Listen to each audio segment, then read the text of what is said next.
तो किस एक्सटेंट तक अमेरिका जा सकता है, क्योंकि जो पोस्चरिंग की जा रही है, जिस तरीके से डिप्लॉयमेंट्स हैं, जिस तरीके की तैयारी है, वो बहुत बड़े संकेत दे रही है। ऐसे में आने वाले वक्त में अमेरिका का यह फैसला किस हद तक ईरान पर भारी पड़ सकता है, इसको लेकर कुछ और डिटेल खबरें आपके सामने रखूं उससे पहले एक और बड़ी खबर है, क्योंकि ईरान पर हमले के लिए ही अमेरिका का डिएगो गार्सिया बेस भी पूरी तरीके से तैयार बताया जा रहा है। और डिएगो गार्सिया में हलचल जिस तरीके से तेज हो गई है, आपको बता दें डिएगो गार्सिया हिंद महासागर में स्थित एक सामरिक महत्व वाला द्वीप है जो ब्रिटिश हिंद महासागर क्षेत्र का हिस्सा है और इसे ब्रिटेन ने अमेरिका को सैन्य उपयोग के लिए लीज पर दिया।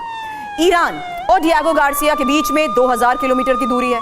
यहां अमेरिका का एक प्रमुख एयरबेस और नौसैनिक अड्डा मौजूद है, जिससे वो मध्य पूर्व, अफ्रीका और एशिया में सैन्य अभियानों को अंजाम दे सकता है।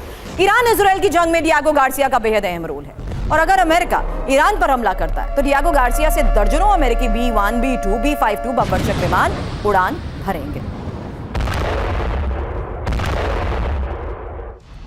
अब डिएगो गार्सिया में अमेरिका की क्या तैयारी है, फिलहाल एक और इंफॉर्मेशन आपके सामने, जहां 5 B-2 spirit long range strategic stealth bombers और B-2 मिसाइलों से लैस 6 KC-135 Stratotanker, aerial refuelling tanker, एक C-5 Galaxy strategic heavy lift aircraft, 6 घंटे लगेंगे B-2 को ईरान पहुंचने में और आदेश मिलते ही एक्शन की हो सकती है शुरुआत। अब ईरानी इस्लामिक रेवोल्यूशनरी गार्ड कॉर्प्स का ताबड़तोड़ हमला, एक और बड़ी खबर है, क्योंकि IRGC ने अब IDF फोर्स पर दर्जनों मिसाइलें दागी हैं और मिसाइल अटैक कर इजराइल को दहलाने की कोशिश की है। इजराइल में ईरानी मिसाइल को तबाह किया।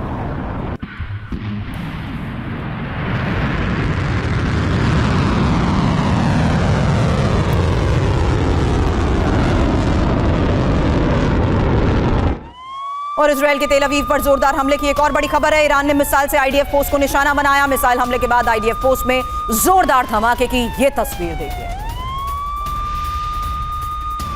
हमले के बाद तेल अवीव में दहशत, जान बचाकर भागते नजर आ रहे हैं लोग, काफी दूर तक धमाकों की आवाज सुनी गई।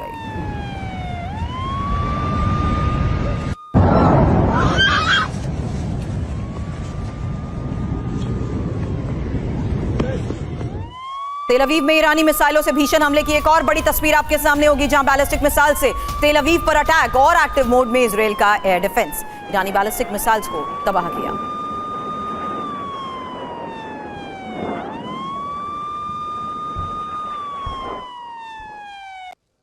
ईरान के बारूदी प्रहार की कुछ और तस्वीरें, जहां IRGC ने तेल अवीव पर मिसाइल दागी, IDF फोर्स IRGC का पिन पॉइंट अटैक, तेल अवीव में रिहायशी इलाके पर भी हमला।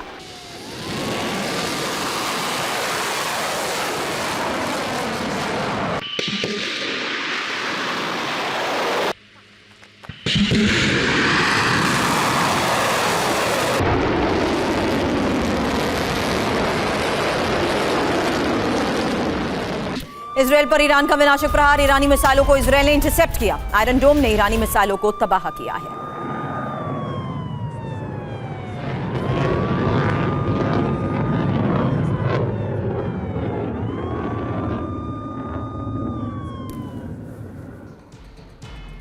और इस वक्त एक और बहुत बड़ी खबर है और ये ईरान पर इजराइल का बहुत बड़ा दावा है कि अगले कुछ दिनों में ईरान से जंग इजराइल जीतेगा। 1 से 2 हफ्ते के अंदर ईरान में सभी टारगेट पूरे होंगे।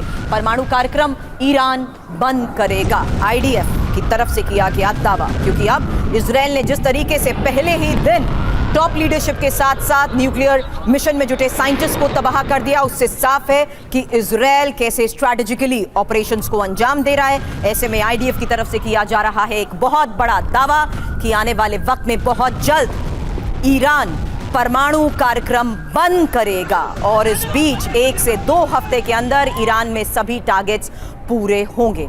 नेतन्याहू का प्रतिशोध, ईरान में महाविध्वंस, क्योंकि IDF का ईरान को लेकर जो बड़ा दावा सामने आया है। डिन्नी सर, अगला सवाल आपसे करूंगी। कुछ दिनों में ईरान पर इजराइल की जीत का यह दावा किया जा रहा है और ईरान में सभी टारगेट्स पूरे इजराइल करेगा। ईरान के परमाणु ठिकाने बंद करके ही दम लेंगे। और इजराइल के टारगेट कौन? टारगेट 1, जहां आपके सामने इंफॉर्मेशन देखिए, खमेनी। दूसरा टारगेट परमाणु ठिकाने और तीसरा टारगेट अंडरग्राउंड मिसाइल साइट। क्या ये मुमकिन है, इतना आसान है उस अंडरग्राउंड बेस को भी पूरी तरीके से तबाह करना? डिनी सर।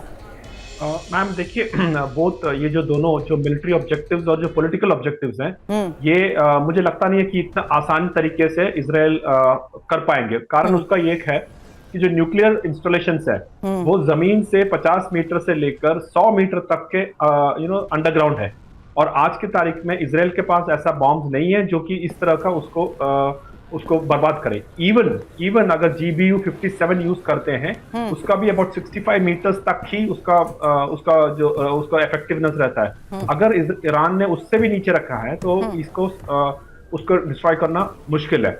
नंबर 1। नंबर 2, दूसरी चीज है कि ईरान की जो न्यूक्लियर टेक्नोलॉजी नो हाउ है या उस टेक्नोलॉजी के बारे में अगर उन्होंने ऑलरेडी हासिल कर चुके हैं तो उसको डिस्ट्रॉय नहीं कर सकते। चाहे आप साइंटिस्ट को मार दो, चाहे आप इंस्टॉलेशन को मार दो, तो आप सिर्फ कुछ सालों को पीछे कर सकते हैं। आप डिग्रेड कर सकते हो 5 साल 10 साल पीछे कर सकते हो, लेकिन कंप्लीटली आप उसको डिस्ट्रॉय नहीं कर सकते हो। नंबर 1। जहां तक पॉलिटिकल ऑब्जेक्टिव है कि खमेनेई को खत्म करने की, अगर खमेनेई को खत्म करते हैं, मान लीजिए उनके पास इंटेलिजेंस है और जिस तरह से डोनाल्ड ट्रंप के स्टेटमेंट्स आ रहे हैं कि वी नो आप जहां बैठे हो आपको मार सकते हैं एंड ऑल, तो उस तरह से अगर करते भी हैं तो क्या गारंटी है कि जो अगले आने वाला है जो लीडर होगा वो अमेरिका की बात सुनेगा और इजराइल से बात करके, जिस तरह से ट्रंप ने बोला कंप्लीट सरेंडर, क्यों करेंगे कंप्लीट सरेंडर? क्योंकि हर आदमी जो अपना देश के बारे में स्वाभिमान है, मेरे ख्याल से ईरान में भी अपने स्वाभिमान लोग हैं, तो उस तरह से क्या वो इस तरह से प्रेशर में आके करेंगे, ये बहुत बड़ा एक क्वेश्चन मार्क है मैम।